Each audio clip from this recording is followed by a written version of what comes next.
ओम नमो भगवते वासुदेवाय। ओम नमो भगवते वासुदेवाय। ओम नमो भगवते वासुदेवाय। नारायणं नमस्कृत्य नरं चैव नरोत्तमं देवीं सरस्वतीं व्यासं ततो जयमुदीरयेत्। नष्टप्रायेषु भद्रेषु नित्यं भागवत सेवया भगवती उत्तमश्लोके भक्तिर्भवति नैष्ठिकी। कृष्णाय वासुदेवाय देवकीनन्दनाय च नन्दगोपकुमाराय गोविन्दाय नमो नमः। ॐ अज्ञानतिमिरान्धस्य ज्ञानाञ्जनच्छलाकया चक्षुरुन्मिलितं येन तस्मै श्रीगुरवे नमः। श्रीचैतन्यमनोभीष्टं स्थापितं येन भूतले स्वयं रूपः कदा मह्यं ददाति स्वपदान्तिकम्। वन्देऽहं श्रीगुरोः श्रीयुतापदकमलं श्रीगुरून् वैष्णवांश्च श्रीरूपं साग्रजातं सहगणा रघुनाथान्वितं तं सजीवं साद्वैतं सावधूतं परिजनासहितं कृष्णचैतन्यदेवं श्रीराधाकृष्णपादान् सहगणललिता श्रीविशाखान्वितांश्च। हे कृष्ण करुणा सिंधु दीनबंधु जगतपते गोपेशा गोपिका कांत राधा कांत नमोस्तुते तप्त कांचन गौरांगी राधे वृंदावनेश्वरी वृषभानुसुते देवी प्रणमामि हरिप्रिये वंशकल्पतरुभ्यश्च कृपा सिन्धुभ्येव च पतितानां पावनेभ्यो वैष्णवेभ्यो नमः। जय श्री कृष्ण चैतन्य प्रभु नित्यानंद श्री अद्वैत गदाधर श्रीवासादि गौर भक्त वृंद हरे कृष्ण कृष्ण कृष्ण हरे हरे हरे राम राम राम हरे हरे। नमो विष्णुपादाय कृष्ण प्रेष्ठाय भूतले नमो विष्णुपादाय कृष्ण प्रेष्ठाय भूतले श्रीमते भक्ति वेदांत स्वामी नामने नमस्ते। गौरवाणी प्रचारिणे निर्विशेष निवादि पाश्चात्य मुखम करोति वाचालं पंगुं लंघयते गिरिं यत्कृपातमहं वन्दे श्रीगुरुं दीनतारिणं परमानन्दमाधवं श्रीचैतन्येश्वरम्। हरि ओम। हरे Krishna. Thank you all for accommodating this session on a Sunday. Yesterday I was busy with one Russian ceremony of one of our devotees. We had that had a ritual followed by some celebration. So uh, my apologies. I know the classes have been a bit irregular for various reasons, uh, but thank you for tolerating and accommodating. Let's hope and pray that we can follow the schedule as planned. So today we are actually accidentally I mentioned when I announced the class earlier we are starting 8th Canto first chapter. I somehow in my mind felt that we have completed 15th chapter of Canto 7. Then Amit Prabhu reminded me that we haven't. So the topic of discussion today will be the concluding part, which is not small. It is actually only half the chapter we have done. Another half, 40 verses to go from the 15th chapter. The 15th chapter of the 7th canto, which is instructions for civilized human beings. So this second half actually is quite heavy philosophically, very, very heavy, with very, very deep, profound spiritual truths, so condensed and so packaged.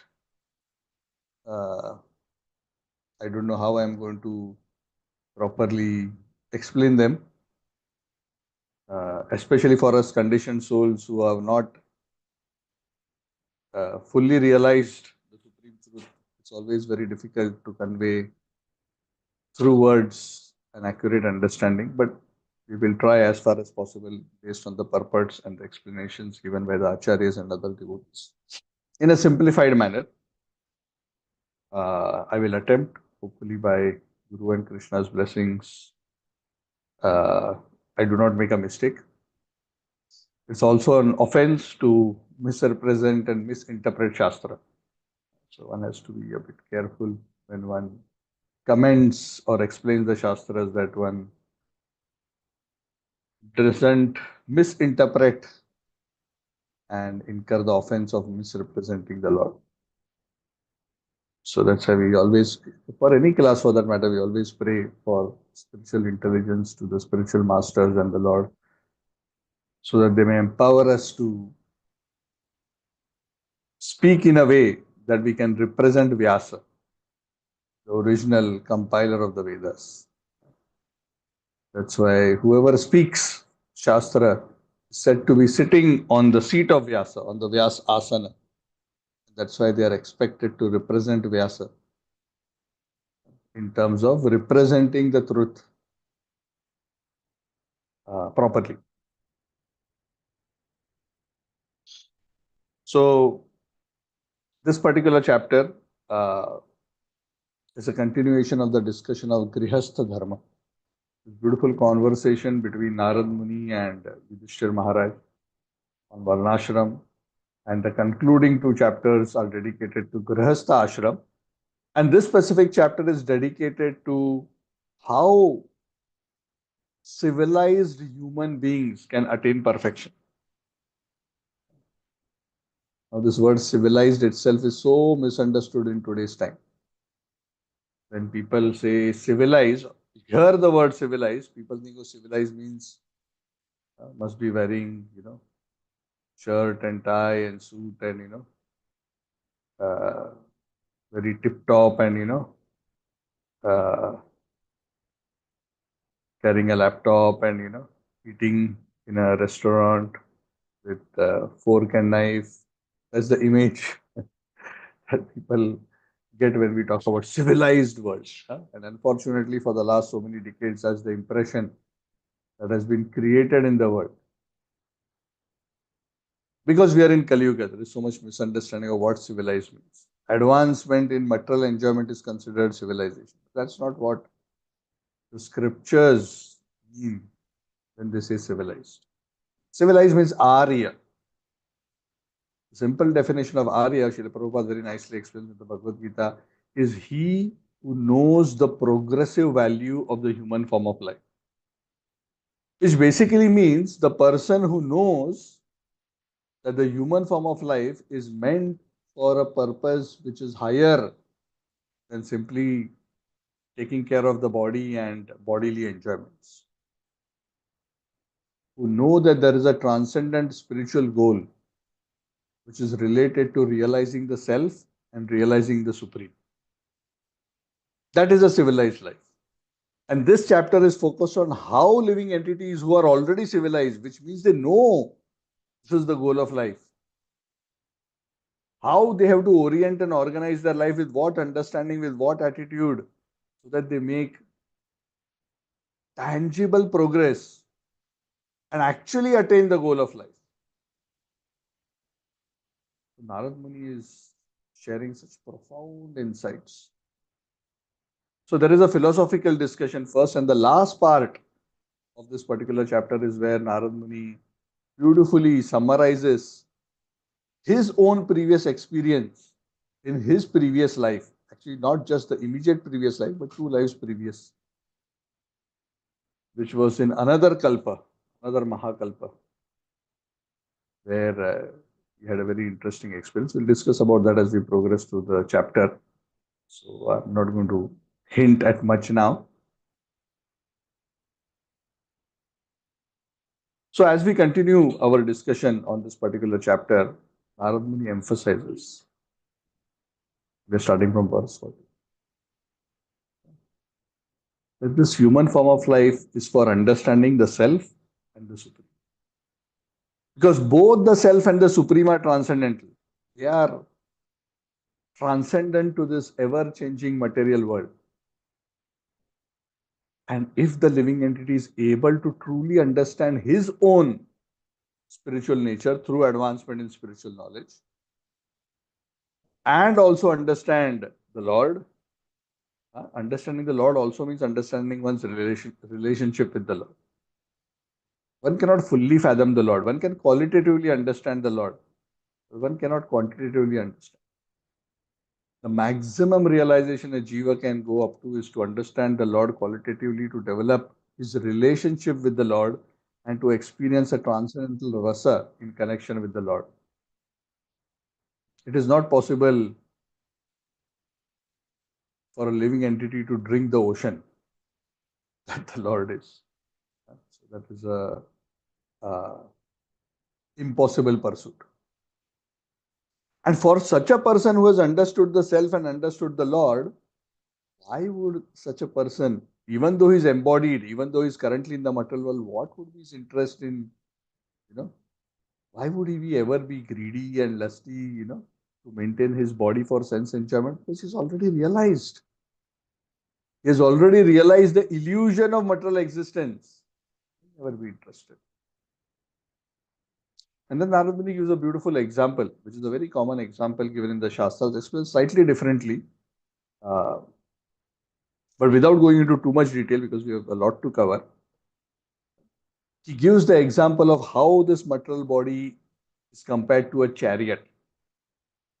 Now, this example is there in the Bhagavad Gita also. In fact, the cover of the Bhagavad Gita, where Krishna is sitting uh, as the chariot driver and the Arjuna is behind. So, a similar scene, there is a beautiful painting inside the Bhagavad Gita as it is, which shows that the living entity as the soul is the passenger in this chariot. Right? So, the Bhagavatam says the senses are like the horses. This whole chariot is made by the arrangement of the Supreme Lord to facilitate the evolution of the living entity. The senses are the horses. The mind, which is the master of the senses, is like the reins. The object of the senses are the destination. The intelligence is the chariot driver. And the consciousness which spreads throughout the body is the cause of bondage. And then he gives various examples, the 10 kinds of airs, the 10 kinds of pranas, the 5 principal and the 5 lower category pranas.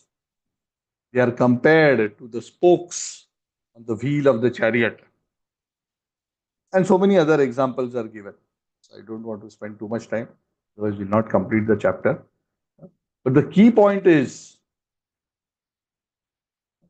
on this vehicle, situated on this vehicle, made of material energy, the living entity has the option where to take his chariot.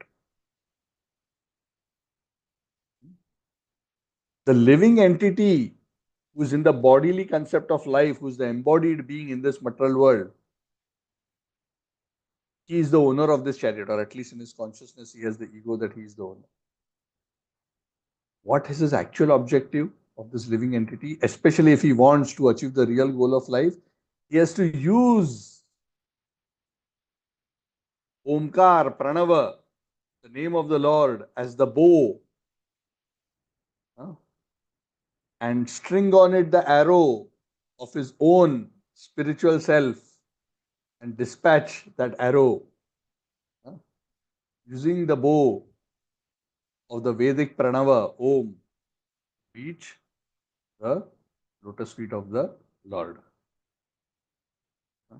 Correct? So the comparison is given to that warrior on the chariot. So the goal is that. The goal is not sense enjoyment. The goal is to use the bow of Vedic knowledge, especially the holy name of the Lord.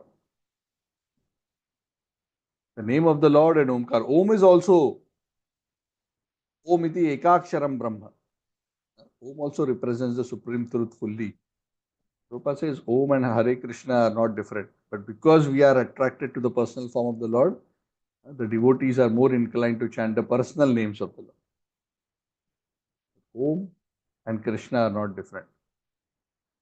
So generally in the Vedas, oftentimes the word Om is used because that's common amongst all classes of spiritualists. So using the bow of Om, with the arrow, and that arrow is a living being. The living being propels himself, taking knowledge of the Vedas under the guidance of the spiritual master, to propel himself, where the target of that arrow is the supreme being.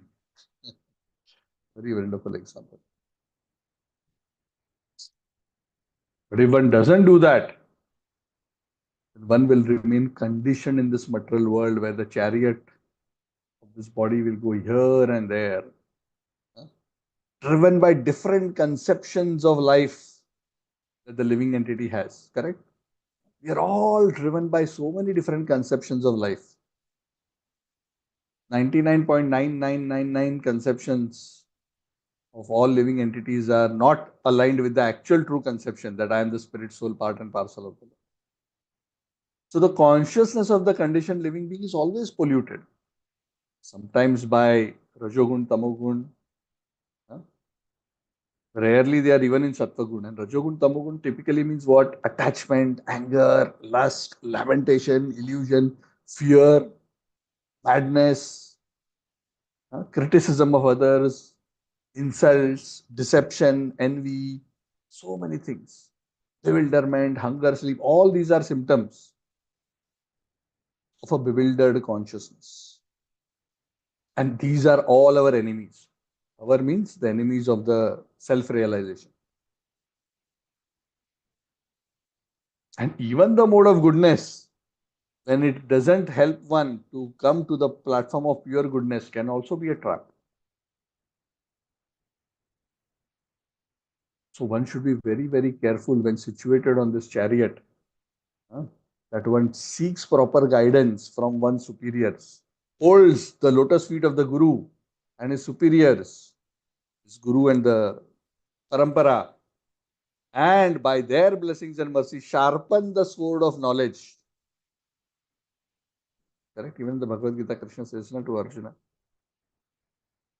cut this knot of lust in your heart with the sword of knowledge.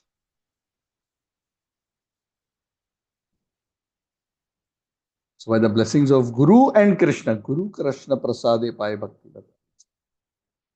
So one must conquer all these enemies, go above and beyond, and finally able to come to true realization of oneself and immerse oneself in transcendental bliss. If one does that, then one can actually achieve the real goal of life. One can resume one's spiritual existence in connection with the Lord in the spiritual world. Otherwise,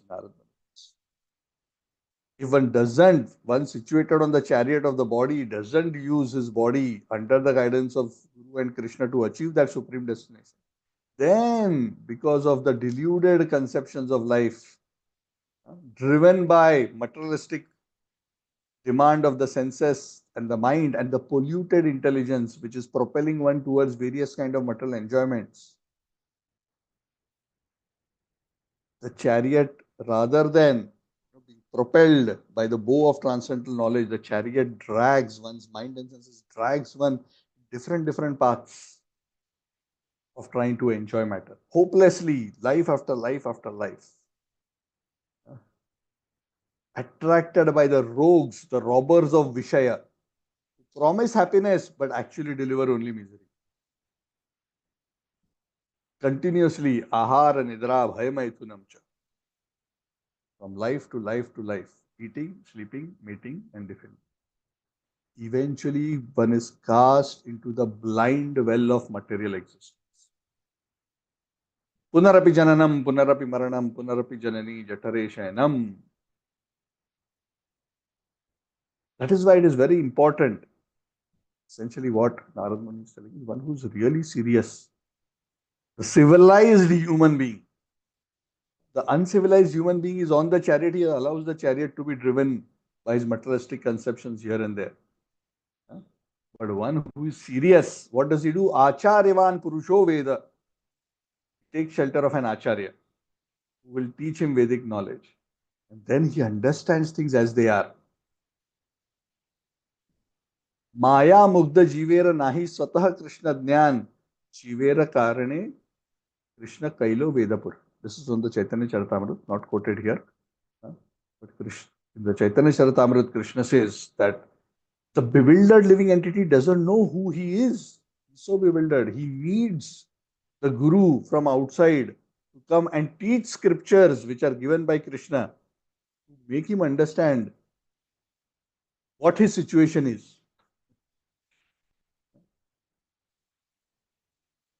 Correct? Huh? And that's why when we were discussing Chaitanya Charitamrita, Sanatan Goswami, the question that he asks Chaitanya Charitamrita, who am I?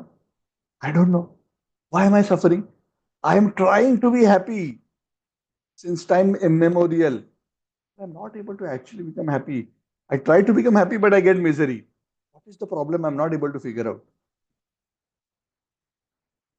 Correct? Huh? After many, many lifetimes of trying out various things, one who becomes fortunate to genuinely introspect and say something is wrong here. कुछ तो गड़बड़ है. This punarapi jananam, punarapi maranam isn't quite solving my problem. And then he actually contemplates what is actually the goal of life? Why am I here? Who am I? Nobody here seems to be happy. Neither the poor, nor the rich, nor the successful, nor the wealthy. Something everybody is missing. Something everybody is missing. What is that? Athato Brahma Jigyasa. And that is where Guru comes by the grace of Krishna. And then transcendental knowledge is given. The knowledge of the Vedas is given by the Guru, and then one can actually progress. That is why in the Vedas there are two paths. One is the path of death, and one is the path of eternal life. This point is very nicely explained even in the Ishopanishad, but I'll not go into those verses. But for those who are of you who are familiar, you will be able to relate to it. Broadly in the Vedas, there are two paths: Pravritti Marga and Nivritti Marga.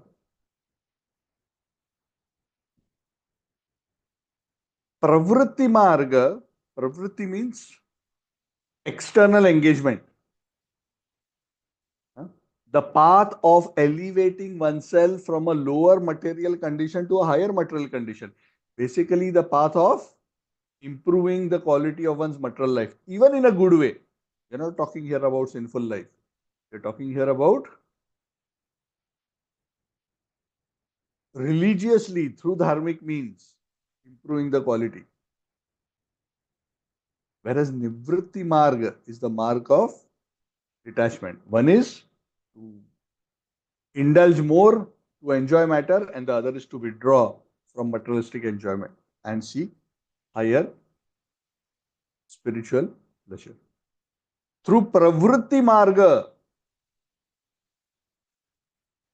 the Bhagavatam says, one tries to achieve happiness but actually only gets more and more suffering because of material entanglement.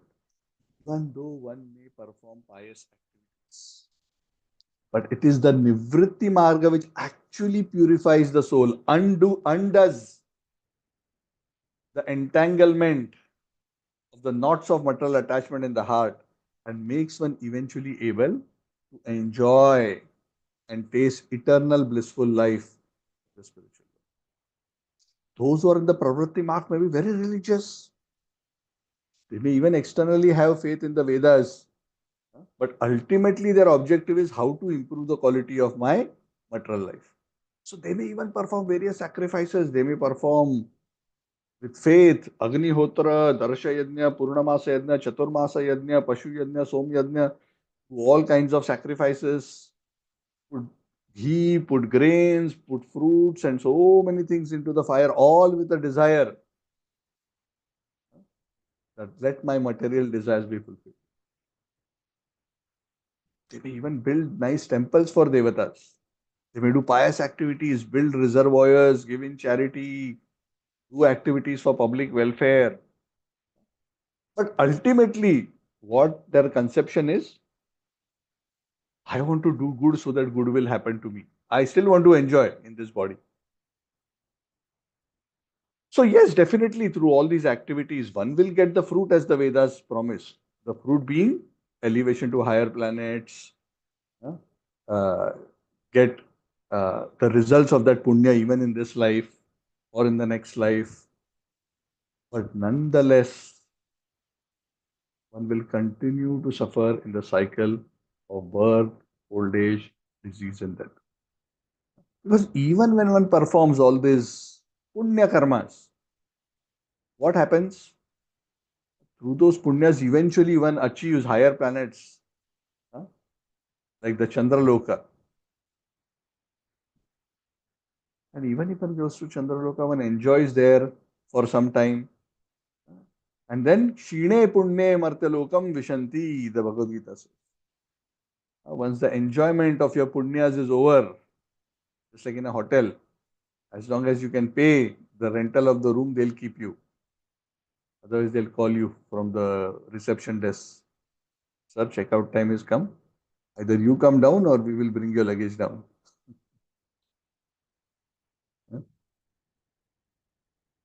Our next guest is waiting to check in. So eventually living entities from heavenly planets also fall. And this process is explained in many, many scriptures that these living entities from heavenly planets, they fall, they come down through the rain, they become some herbs or plants, and these herbs and plants are eaten by animals,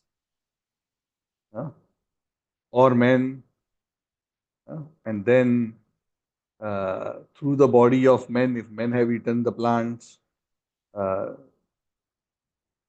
then the soul is then injected into the female, the process of uh,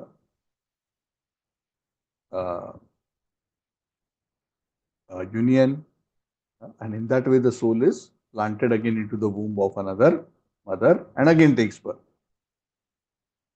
So this is the process.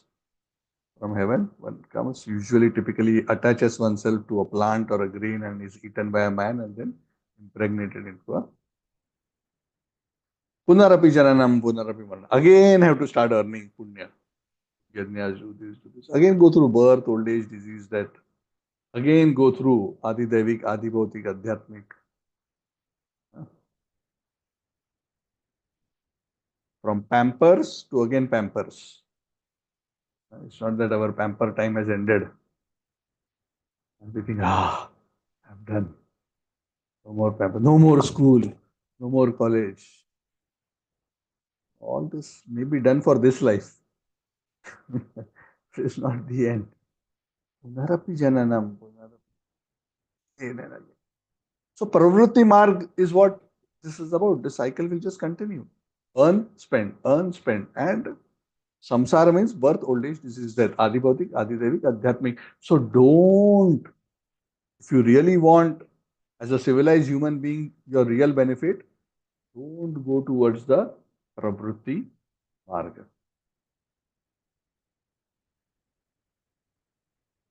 Instead, one should take up the Vritti Marga. Especially for those who are fortunate to be born in cultured families where properly samskaras are performed.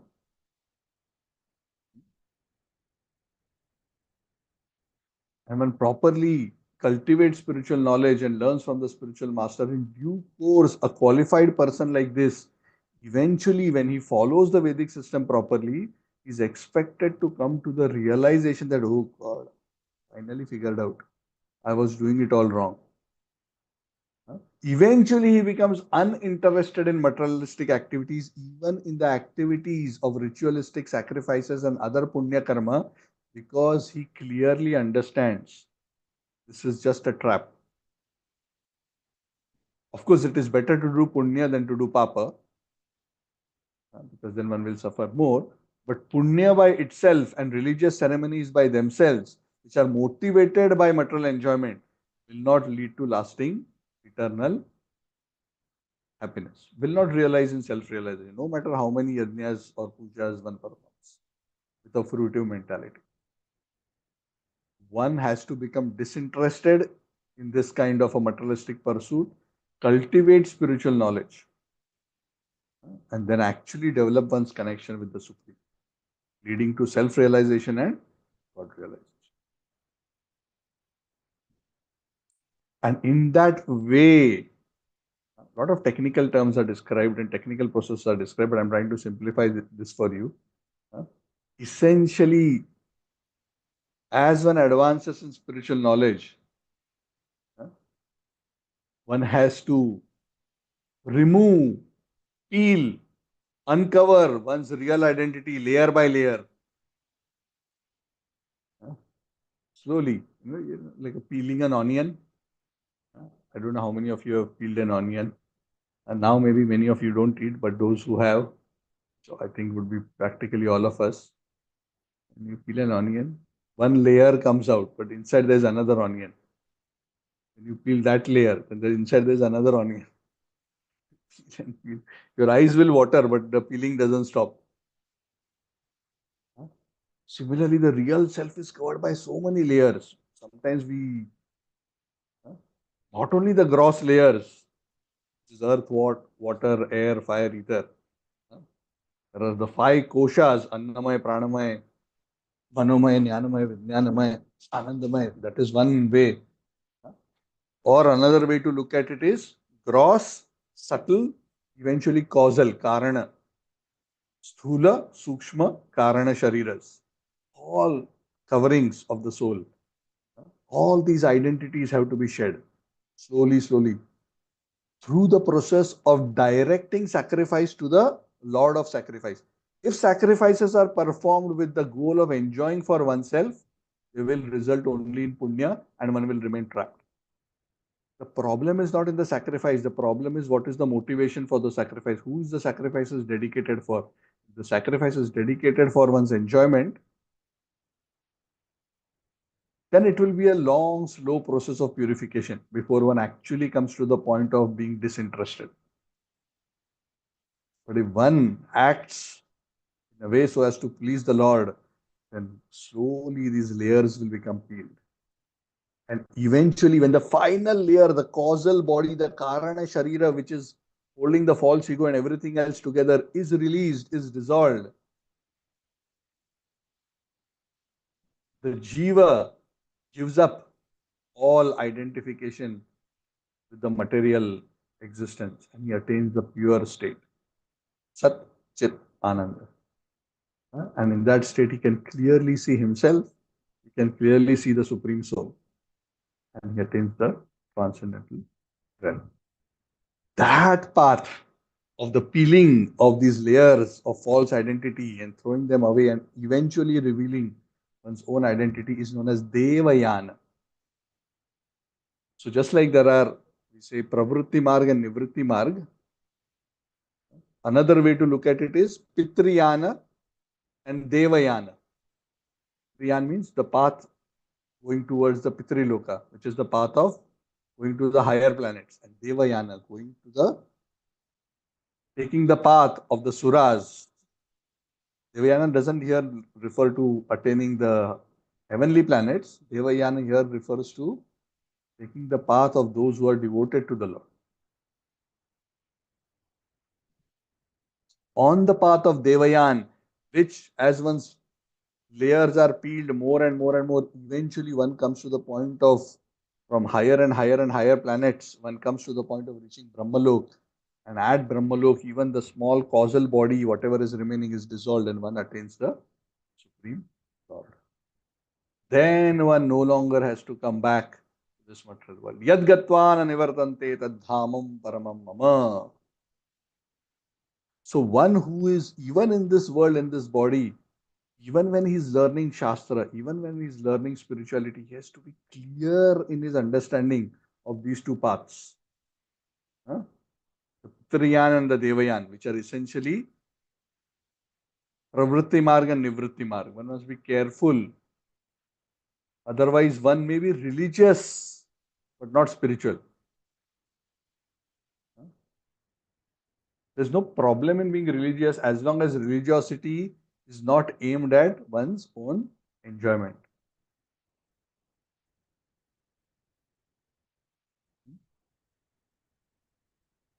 This is very beautifully explained in the Srimad Bhagavat in the conversation between Rishabdev and his sons. I am Atma, Deha Bhajam Nirloke, Kashtan Kaman Arhati Vidbujani, Tapo Divyam Putrakayana Satvam. Shuddhayed Yasmal Brahma Saukyam Tanantam. That this human life is not meant for increasing one's material enjoyment, but rather for spiritual austerity, so that one may actually be able to taste Brahma Saukhyam Tvanantam, eternal experience of the transcendental sweetness, Brahma Saukhyam, transcendental bliss.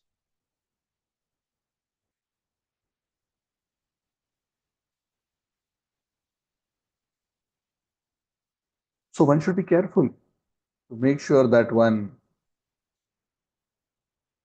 opens his eyes. Huh? Don't just blindly become a ritualistic follower of the Vedas.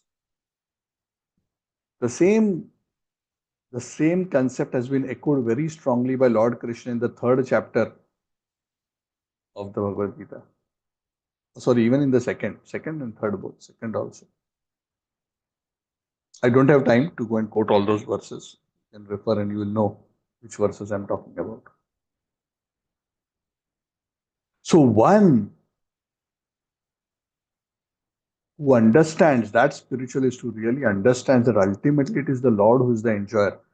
I cannot be in this material world and be with the consciousness of Ishvara Bhav, Bhokta Bhav and expect to attain lasting happiness.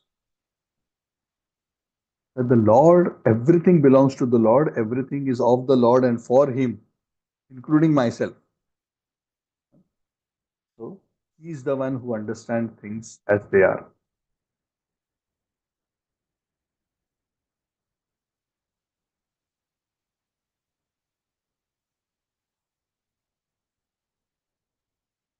Then there is a set of verses which I'm going to summarize briefly, where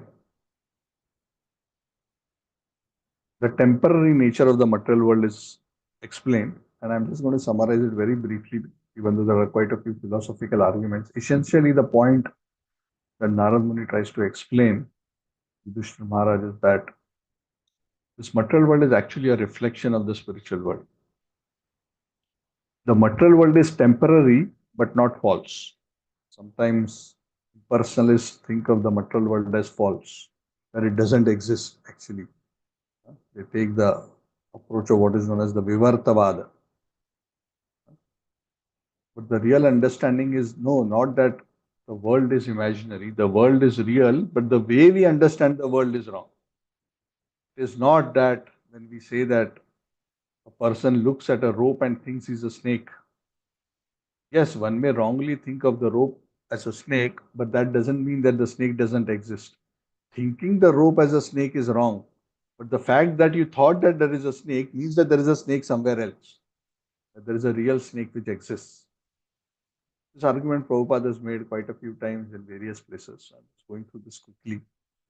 If you don't understand it immediately, it's okay. You can go back and read about it.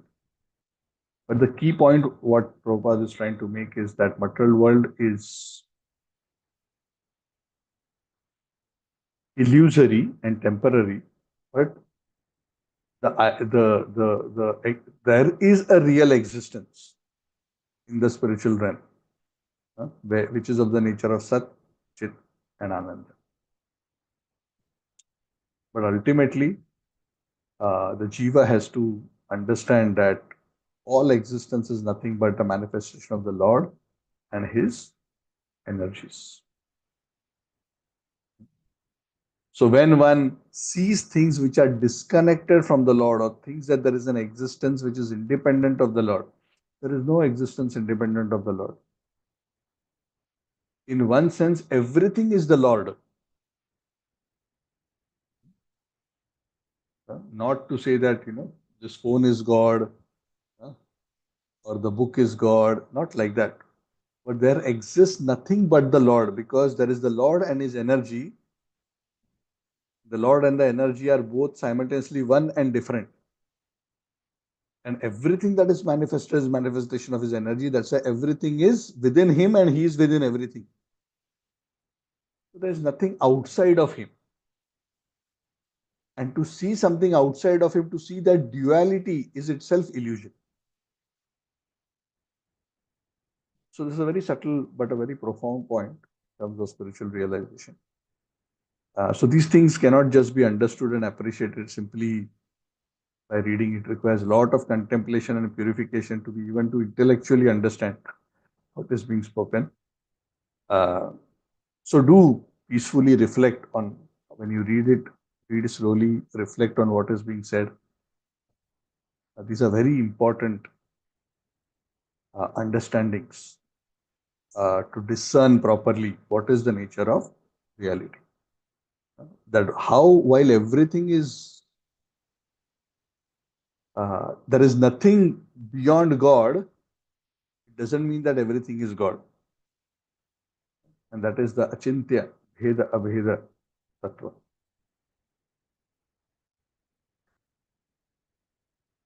So when one is in the conditioned stage, and one is still very much in the bodily concept of life, one may be encouraged to follow these ritualistic principles of the Vedas, which in one sense promote material enjoyment. At least in that way, they are engaged in a dharmic way. And then eventually, one comes to higher and higher levels of consciousness. But those who are really serious, they don't need to waste their time with this kind of uh, the cycle of Pitriyan, which is Punarapi Jananam, Punarapi Maranam. By this, just come to the point. Uh, Dedicate your activities directly to the pleasure of the Supreme God. So, perfection of consciousness is to understand this non duality of the Lord with everything, this concept. Sometimes when the word non-duality, Advaita, is used, in the next few verses, the word Advaita is used many, many times. Those who are impersonalists, they think of Advaita to mean that I and God are one. But the Bhagavatam's explanation of Advaita, is not that we are God, but we have to understand properly the oneness of existence. That how ultimately all activities, all paraphernalia, nothing is beyond the Lord and everything is for Him. When one acts and lives in that consciousness, then one lives in non duality. And what does this non duality mean? Meaning fully aligned with the real purpose of existence, fully aligned with the desire of the Lord. Prabhupada would often explain what does being one with God mean. Say being one with God doesn't mean that I become God. It means whatever is the purpose of God, we become aligned with this purpose. Our heart is one. Doesn't mean that we lose our individual existence. Our heart is one. So there are a few types of Advaita realizations which are explained. So the first is Bhava Advaita, the conception of oneness of Bhava Advaita. When one understands, the Bhagavatam says, Narada is explaining to Yudhishthira Maharaj, that actually nothing is independent of the Lord. Everything is part and parcel of Him. Both ourselves as the living entity is Tatastha Shakti and this material world. And one is able to understand that oneness. Yo vam pashyati sarvatra sarvam cha mai pashyati. He who sees me in everywhere and me in everything. For me, for him, I am never lost, nor is he ever lost to me. That is the vision. That is the bhava, Advaita. Non-dual. He sees Krishna. Prabhupada says that pure devotee sees Krishna everywhere. That doesn't mean he sees that the dog is Krishna. No, not like that. But he sees Krishna. He sees there's nothing beyond Krishna. Just like in a cloth, huh, there are so many threads. All are made of cotton. Huh, but still the cloth has many threads. Each of the thread is made of cotton and the threads are woven against each other and they make a cloth. Huh. So are the threads different from the cloth and is the cotton different from the thread? Huh. It appears different. There is cotton, there is thread, and there is the cloth. No, it's all cotton.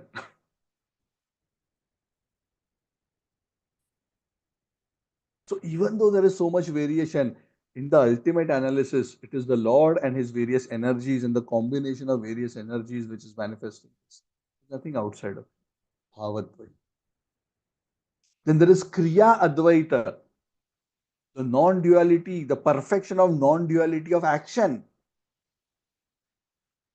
What is the perfection of non-duality of action? When mind, body, words, all kinds of activities by mind, by words, by body are all dedicated to the service of the Lord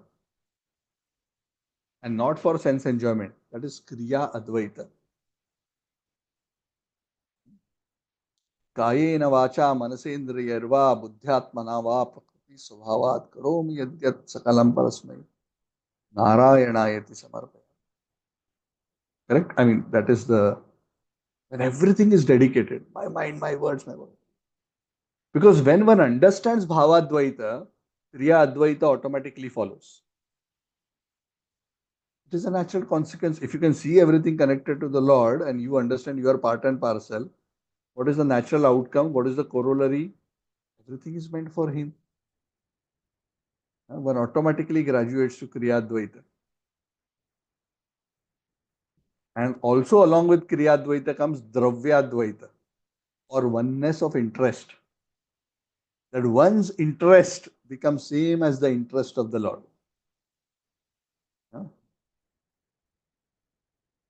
One's interest with respect to one's family, one's wife, one's children, one's relatives, other living beings. One sees everything and the interest of everyone in connection to the supreme interest of the Lord. That is Dravyadvaita. So that is the realization that a civilized human being has to attain through the process of developing spiritual knowledge and connecting oneself to the Lord. Bhavadvaita, Kriyadvaita, Dravyadvaita. Having the same interest as the interest of the Lord, dedicating one's activities to the Lord, seeing that nothing is independent of the Lord and everything is His part and parcel. That is spiritual realization. If one has such a state, then even when one is walking in this world, he remains unaffected. Padma Patram Ivambhasa. That is untouched by the modes of material nature.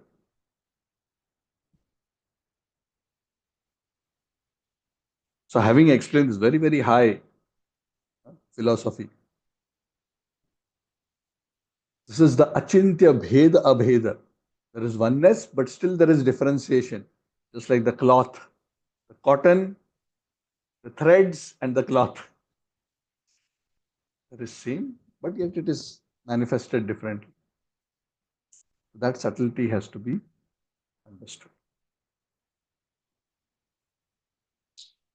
So while one is living this life, one should follow one's dharma with this consciousness, with this mentality, remain in a detached way.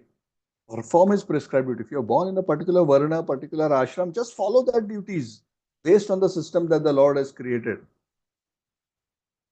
And that's okay. Maintain this consciousness and you will make progress. Don't worry.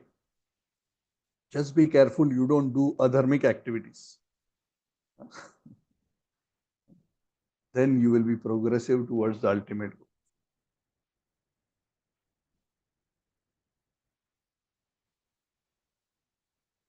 अतः पुंभी द्विजश्रेष्ठ वर्णाश्रम विभागशः स्वनुष्ठितस्य धर्मस्य संसिद्धिर हरितोषणम. You perform your prescribed duties in a way which is ultimately meant to give pleasure to the Lord. Haritoshanam. That is perfection of Varnashram. So one should remain a devotee of Lord Hari, Lord Krishna. And if one is able to live like this with this kind of a vision and this kind of a dedication, even while one is performing one's prescribed duties, whatever Varna, even if one is working, one is an IT professional, one is a doctor, one is a dentist, one is working in a bank, one is a homemaker, one is performing one's duties and maintaining this vision, then even if one is a grihastha, one can attain the ultimate goal of life and reach the supreme destiny. Just two things are needed. Always remain a devotee of the Lord and have this attitude of what we discussed to see everything in connection with the Lord. Don't be motivated by a desire for selfish enjoyment, but do everything as an offering to the Lord. And always, the most best and sure way of ensuring that you reach the supreme destination is chant the holy names of the Lord. Hare Krishna, Krishna Krishna, Hare Hare, Hare Rama, Rama Rama, Hare Hare.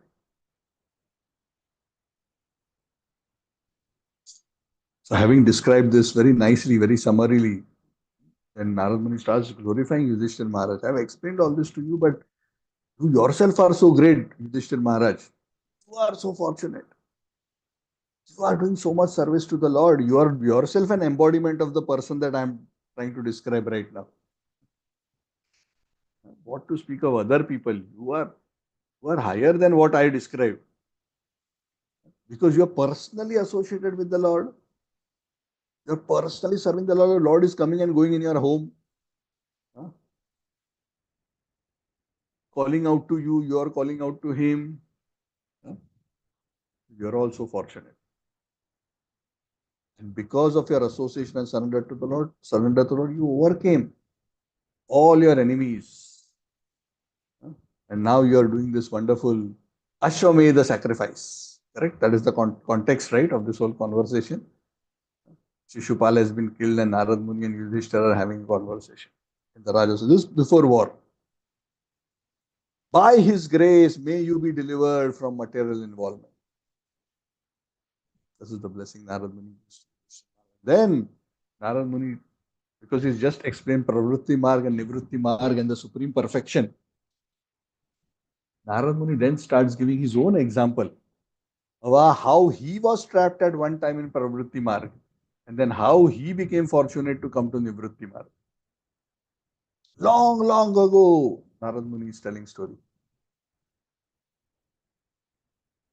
In another Mahakalpa, I was a Gandharva by the name of Upabarhana. I was very, very, even amongst the community of Gandharvas, I was considered like, top class. I was very respected even by other Gandharvas. And Gandharvas are naturally beautiful, and he was beautiful amongst the Gandharvas. Extraordinary beauty. And Gandharvas are very good in singing. He was like the rock star of the rock stars. The top of the tops. And everywhere, any big party, Upabarhan would be called.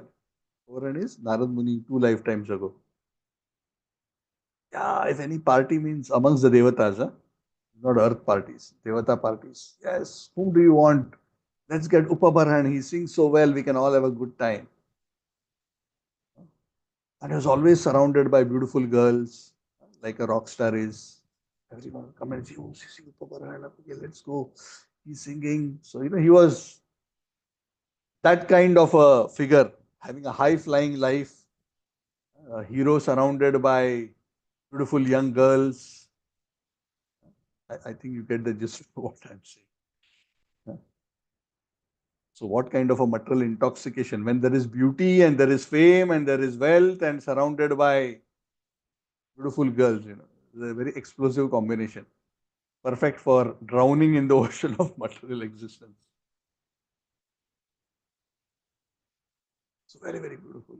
So once it is said, and because of that situation, always being surrounded, he was always disturbed by lusty desires. That's what Upabarhan says. So one day in the heavenly planets, there was a big spiritual function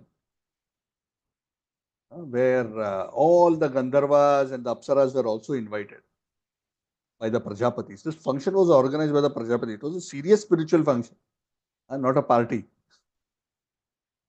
The serious spiritual function. All sober, great souls, the Prajapatis and the senior Devatas and all of them were there. And, Narad Muni says, I as Upabharaman was also invited because all prominent people and were invited, prominent denizens of the heavenly planets. And I also went. But I, without really thinking of the situation, because that was a serious place for spiritual worship and spiritual kids, I went there in my usual mood, surrounded by girls.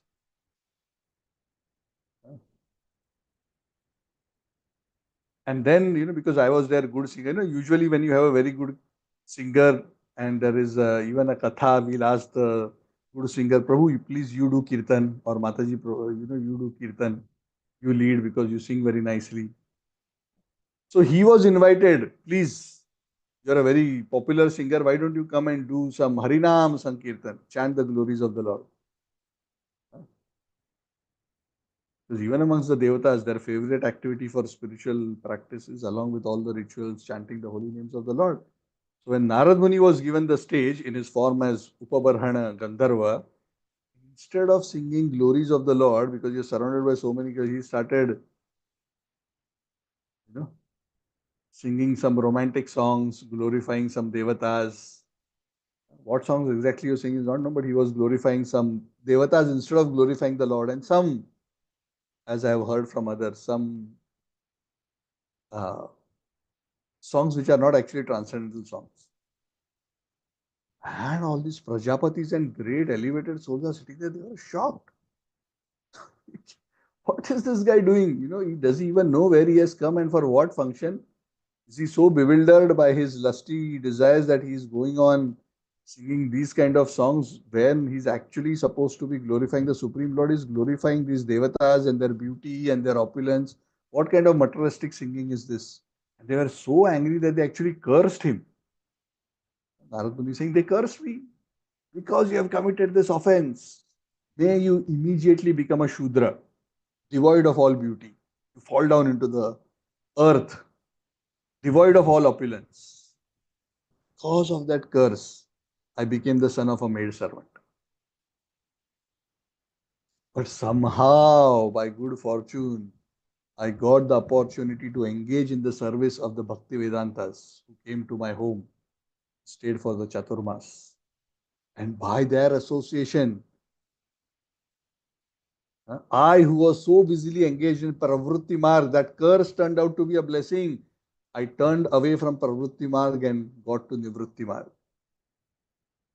And as it's not explained again because already explained in the Bhagavatam early on in the first canto. Eventually, after that birth, I became Narad. I got the chance to be the son of Lord Brahma. And here I am, now singing only the name of Hari and traveling all over the universes, glorifying and distributing pure devotional service. Just see my transformation, just by the association of devotees.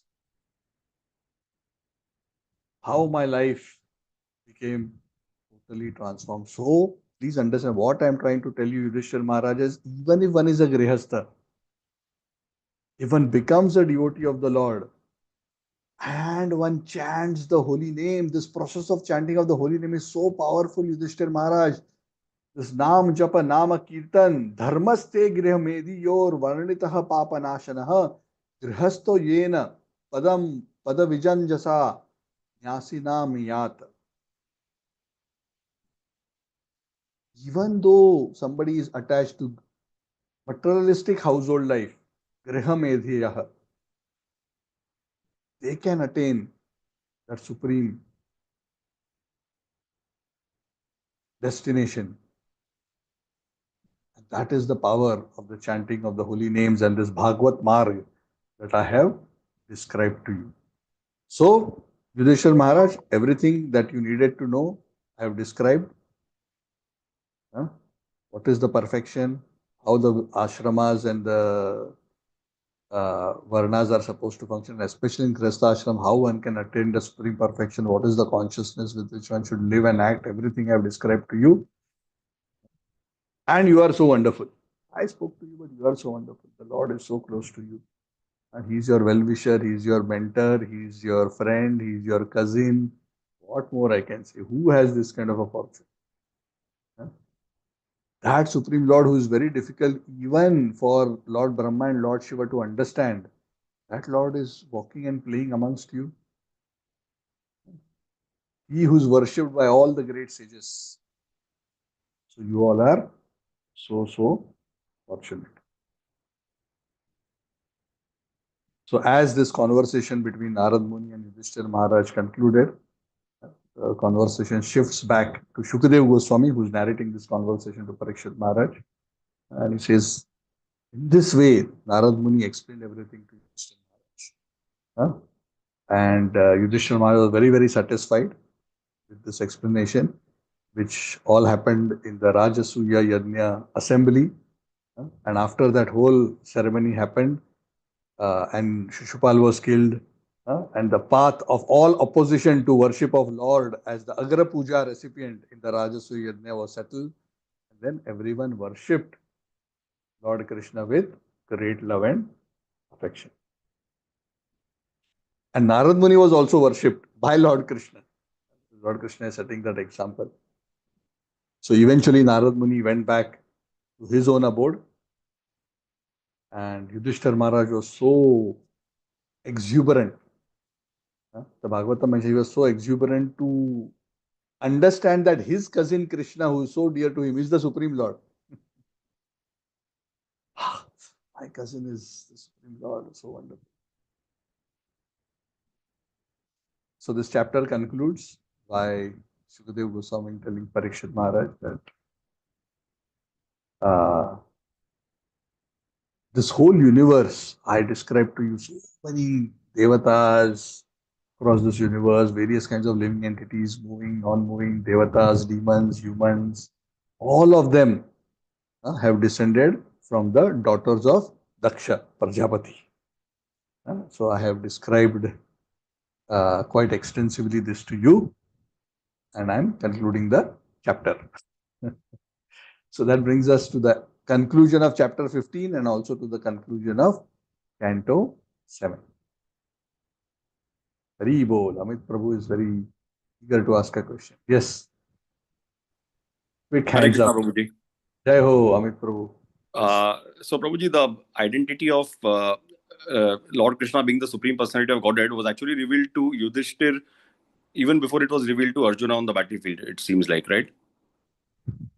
Yeah, yeah. See, the thing is, of course, here in the Bhagavad, it is mentioned that he was so excited to understand that Krishna is the Supreme Lord. Right? Now, in my humble opinion, as I understand from the scriptures, it is not that Yudhishthir and Arjun never knew earlier that Krishna is God. They are all eternal associates. But because of their very close Sakhya kind of relationship with the Lord, their knowledge of the Lord being a Lord oftentimes gets covered over because of their very close relationship. So time to time when somebody mentions, then that idea that, oh, he's God, again becomes prominent for some time in their mind. Oh, he's God. You know. So it is not that after Krishna revealed his Virat Roop to Arjuna, and Arjuna was like, wow, you're God. For some time after that, they were again good friends. Because the affection that they have as friends covers over, the madhurya of the relationship covers over the Aishwarya. So time to time this happens. Correct? Time to time, even Nanda Maharaj also sometimes, and Yashoda, oh, Krishna is God. Vasudeva and Devaki also, oh, is God. But then again, their love takes over. And then it seems as if they have forgotten. Radhanath Maharaj, the way he explained it is they don't forget that he is God, but that he is God goes into the background of their mind. That he is my son, that he is my friend, that he is my lover is the prominent identity of their relationship. So that's what I have heard. So I'm just sharing. Does it make sense? So I Okay, see Prabhuji. it. Yes. I Thank you. see it in that light. It's not that Yudhishthir had no idea that Krishna is God and he just found out on this day. Okay. Okay. I don't quite think, in my understanding, that is to be Or is it understood that, like or is that. it that they knew that he is God, but by the Lord's Yoga Maya, it was covered? Yeah, yeah. So what I explained just now is Yes. what is the Yes. Yogmaya covering. Yes. Yes. Yes. Yogmaya's covering acts like that.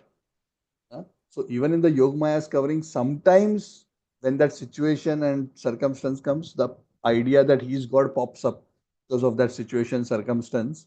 And for a time they think, oh, he's God. And then again, Yogmaya covers because of their affection, and then that goes into the background. So it is not that they forget he is God, but that he is God is secondary. Their primary understanding of who Krishna is my friend, Krishna is my cousin, Krishna is my son. That is so prominent that he is God, usually is not in their mind. It is way back. And that is why they have that kind of an intimate relationship with the Lord. Because if the idea that he is God, they were conscious of it, and that was in the forefront of their relationship, they wouldn't be able to deal with Krishna the way they dealt with. And that rasa wouldn't be manifest. So that is the Shanta rasa. But if you want to go beyond Shanta, Dasya, up to Dasya, you are like this. If you want to go beyond, then that relationship, the relationship is so intimate in a different way that the identity of the Lord being God becomes secondary. Okay. Thank you, Prabhuji. Hare Krishna. Yeah. So this has happened with Nanda Maharaj, this has happened with Vasudev Devaki, this happens with Yashoda, this happens with the gopis. And then again they become normal. Normal means their loving affection again becomes the most prominent. That's how I understand it. I don't know if there is anything else mentioned on this. That's my understanding. Anything else? Anyone? Yes, Tarun Prabhu. Hare Krishna Prabhuji, Dhanva Pranam. Hare Krishna.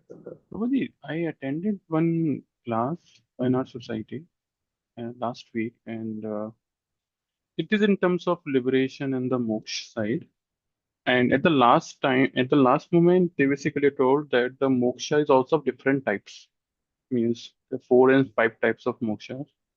I mean, they means could not further elaborate. So I just wanted to know, means moksha means you are anyways free. So why do we have a different types? The types are based on the attainment after moksha. Moksha means freedom from the cycle of birth and death. So there are five types. So there is Sayujya, which is impersonal liberation, merging into the effulgence of the Lord or merging into the body of the Lord. Then Sarupya, Salokya, Samipya, and Sarshti, 4 other types. Salokya means being promoted to the spiritual world where one resides on the same planet as the Lord. Sarupya means to have a spiritual form which is similar to the Lord. So, for example, in Vaikuntha, all devotees of the Lord have 4 arms like the Lord. If a Vaikuntha Vasi were to come, ring your doorbell, and you open the door and you see a resident of Vaikuntha standing, a Vishnu Duta standing in front, you would immediately start offering obeisances to him, thinking he is the Lord himself, because they have Sarupya, perfection. Then if you examine very closely, you will see, oh, where is the Shrivatsa mark? There is no Shrivatsa mark. There is no Kaustuba gem. Also, this is not the Lord, even though he has Shankha Chakra Gada Padma. It is very interesting. So that is Sarupya. Then there is Samipya. Samipya means the ability. There is Salokya. Salokya means to be on the same planet, but Samipya means to be very close to the Lord. Not everyone on the same planet gets to be very close to the Lord. Correct? Just because you are on Vaikuntha doesn't mean you are with Narayan all the time. And then Sarshti. Sarshti means to have same opulence as the Lord. So these are the 5 kinds of liberation. Out of these 5, devotees accept only the 4, because they don't accept Sayujya, merging into the Lord. That is rejected. The Salokya, Samipya, Sarshti and Sarupya may be accepted, but pure devotees who are in Madhurya, they are not even interested in this. They are only interested simply in uh, unmotivated, uninterrupted, pure devotional service to the Lord. They are not even concerned about going to the spiritual world. They are not concerned about having opulences like the Lord. They are not concerned even necessarily to be near the Lord. If they can serve the Lord and the Lord is happy wherever they are willing to serve. So those who are the topmost class of devotees, they are not even interested in these liberations. So, Prabhuji, just follow question on this line. So, as the moksha is being attained, is still there an iksha to go in this different kind of forms? Yes, that is spiritual desire. Then how the okay. Moksha means moksha is freedom. Freedom from what? Freedom from material infection. Yes. Correct? So we oftentimes give the example, right? Somebody is in a hospital. He is trying to be free from infection. Once he becomes free from infection, once he steps out of the hospital, does he stop all activity? Oh, I am free from disease. Does he stop activity? No. Then his real healthy life begins. So within the realm of freedom from Maya, also there is opportunity to express oneself positively in transcendence in different ways by which one can relate with the Lord and serve the Lord. So some want to merge into the Lord, some want to enjoy in the spiritual world and just, they are happy just seeing the Lord from a distance and being happy, just glorifying Him and just having a good time in Vaikuntha. Most of Vaikuntha Vasis are like that. They are having a good time in Vaikuntha. They are on the airplanes in Vaikuntha with their consorts, who are also very beautiful, husband, wife, moving around in Vaikuntha and eternal paradise, having a good time. And remembering the Lord and chanting His glories, of course, untouched by Maya. But then there are those, our line is of those whose exclusive object is to give pleasure to Radha and Krishna. Doesn't matter. So that is very, very highest amongst the high. So there is perfect, more perfect, most perfect. So even within the realm of perfection, there is gradation. That gradation is not a gradation within the material realm. That is levels of spiritual perfection. Correct? Okay. Thank you, Prabhuji. Hare Krishna. So we are aiming for a very, very high ideal. Hopefully, we will be able to reach there from. We cannot reach there. We have to be pulled there and we have to be delivered there. Yes. It is too high. Even Lakshmi Devi cannot attain it. Even Lord Shiva cannot attain it. That is what Bhaktivinoda Thakur says. If we become the servant of the servants of those who are there, somehow by their service attract their mercy, then that is our hope. And that is why Lord Chaitanya has come to this world, to give that prema to those who are willing to accept.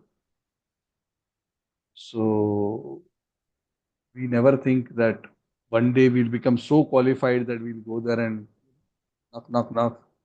I'm here. Please open the door. Your Chandra Das is here. Can I please come in? Please give some way. That's not the way to enter into these realms. Das, Anudas. And then somebody will come, Prabhu, please come, Radha and Krishna want you to come and serve. There's one Sakhi there, you be with that Sakhi and she'll train you how to do some service and assist Radha and Krishna in their pastimes. They will take us then. That's how our entry happens. That is the path. So that has to be your aspiration. So that is very, very, and the experience of spiritual pleasure, that kind of service is millions of times higher than what is experienced by Vaikuntha Vasis. That's why there is gradation within perfection. Okay. Hari. Thank you, Prabhuji. Hare Krishna. That's why we are so fortunate that we got the opportunity to be connected to a goal which is the highest. Now it is up to us how much we take benefit of that opportunity.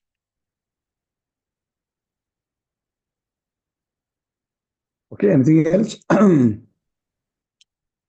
Thank you all very much. Grantara Srimad Bhagavatam ki jai. So, Krishna willing, Tuesday we will continue our CC discussion. I have been a bit erratic on Tuesday, unfortunately, because work schedule has been a bit. Let's see. Fingers crossed. Krishna willing, we will see you on this evening, and we'll continue CC. Grantara Srimad Bhagavatam ki jai, Srila Prabhupada ki jai, Samaved Gaura Bhaktivinoda ki jai. So we'll start with 8th canto next Saturday onwards. Thank you. Haribo. Thank you, Prabhu. Thank you, Prabhuji. Hare Krishna. Thank you, everyone. Thank you. Hare Krishna. Thank Hare you, Krishna, Prabhuji. Prabhu. Thank you, Prabhu. Thank you. Thank you so much. Thank you for all who are turning on your videos so I can have your darshan of your blissful faces. Thanks to everyone. Hari Hari. Hare Krishna.